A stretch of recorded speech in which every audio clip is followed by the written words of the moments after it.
teens are, it's pretty much party, party, party. That's all anybody does. And that's fine, I guess, if that's your thing, but we'd rather do something else. The main reason we started coming this early, though, was because of all the businesses and stuff. Before we got into, like, trouble with the cops running us out of places, we'd go hit the stores and all these downtown stores just before they'd even open up, till they'd run us out. It's early. 7. 7:30. I want a skate park closer to home. That way I don't have to drive 15, 20 miles when I can just go up the road. Mainly as a group, me and all my friends have put forth an effort to show them that we want a park and that we will do something about it to get that park.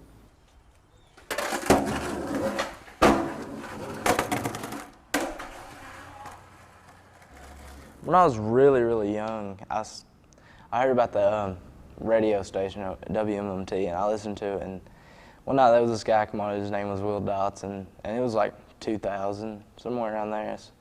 And he just started talking about like punk music and all kinds of stuff. And I called in, and I was like, "So man, play this Misfits song or something." And he played it, and and I always called in every week, and he told me about the youth board shows that happened in this building here. And I came once and I was really young, didn't know nobody, and I came in and, everybody just, grabbed me up, I was the youngest kid at the shows, and I got to see a lot of cool bands and meet a lot of cool people. And after a few years or so, like the shows kind of died when Will moved away and nobody was really interested in putting anything on, so I got enough courage up to start doing shows myself, and they went on pretty good for a while.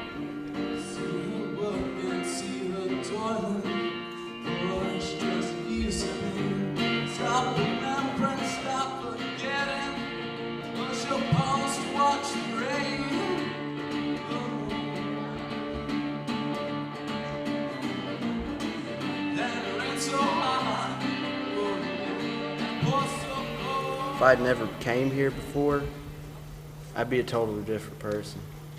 Just to spend their time instead of sitting at the house or whatever, but for some people it becomes a really important thing in their life.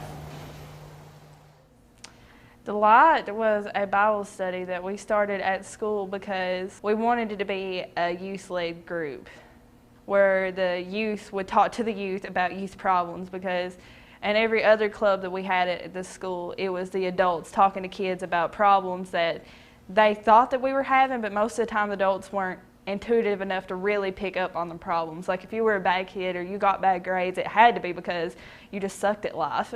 It could not be that you were having family trouble that week, it could not be, if you fell asleep in class, it had to just be because you were up doing drugs all night. Couldn't possibly be that your grandpa had Alzheimer's in the hospital.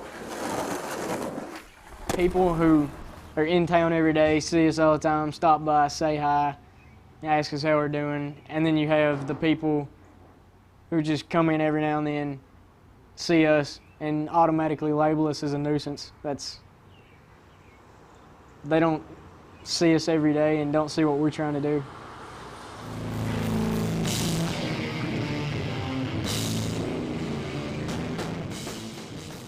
The show I put on, it was pretty hectic, the stuff that happened.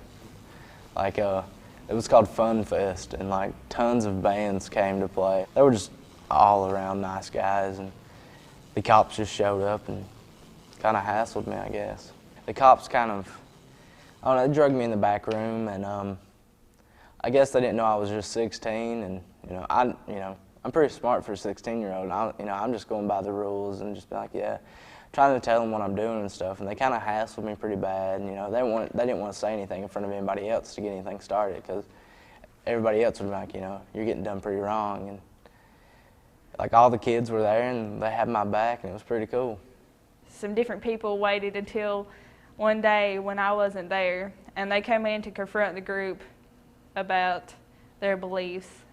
I went home halfway through the day because I was being attacked by random teachers out in the hallway. I was called a cult leader.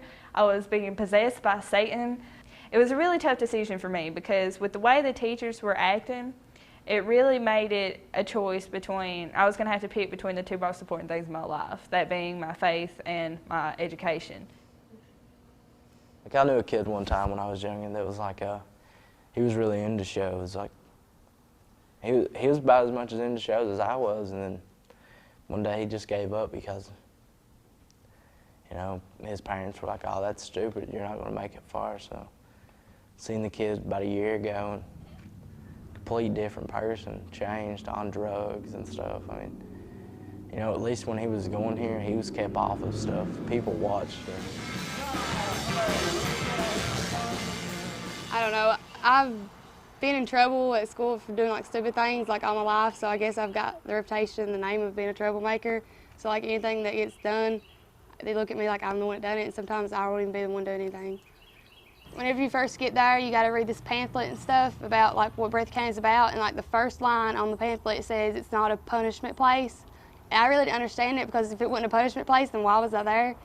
And like everybody, like the staff and stuff there, it felt like that they was just there, you know, just to be there, like they didn't even want to be there. And I feel that if they had like, if they seen kids there that need help, they should have like counselors and stuff to help them. They shouldn't like have them on lockdown.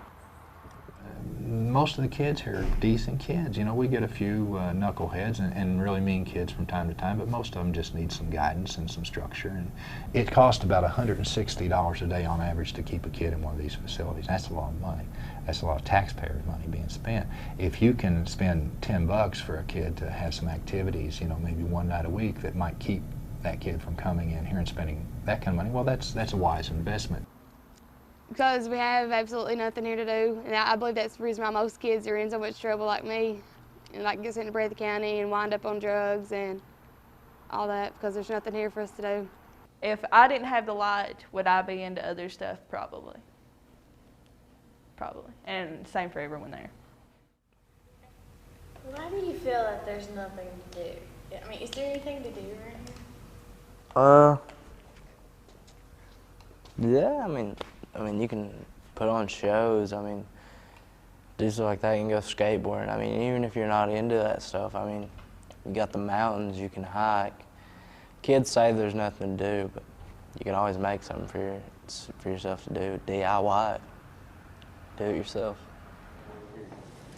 I work with AMI. My name is Mikie Burke. It's Appalachian Media Institute, and over the past few weeks that we've been working, we've noticed a lot of youth have no place where to go or to a recreational area, and we was just wondering, are there any future plans for a recreational area, or can we get a recreational area?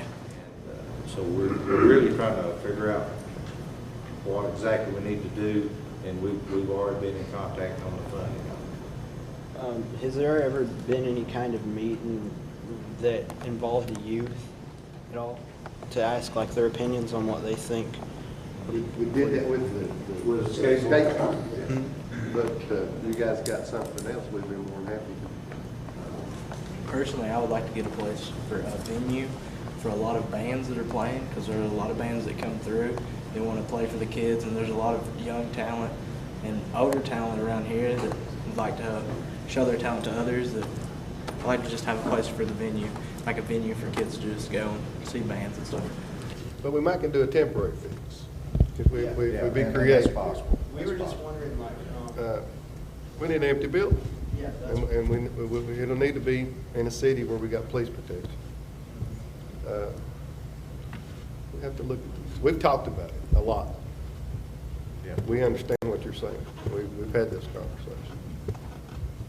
Kids are just trying to put something to do for themselves instead of waiting for 17 years for somebody to put in a skate park or something.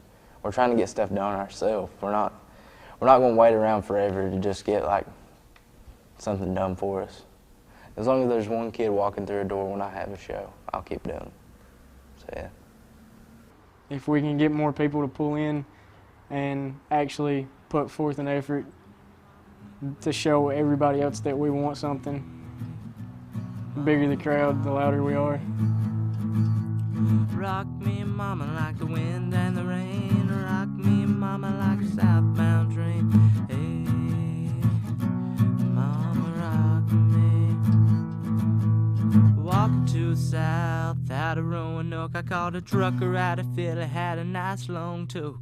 He's headed west from a Cumberland Gap, a Johnson City, Tennessee, and I gotta get a move on fit for the sun. I hear my baby calling my name, and I know that she's the only one. If I die in Raleigh, at least I will die free. So rock me, mama, like a wagon wheel. Rock me, mama, any way you feel. Hey, mama, rock me. Rock me, mama, like the wind and the rain. Rock me, mama, like a southbound train. Hey,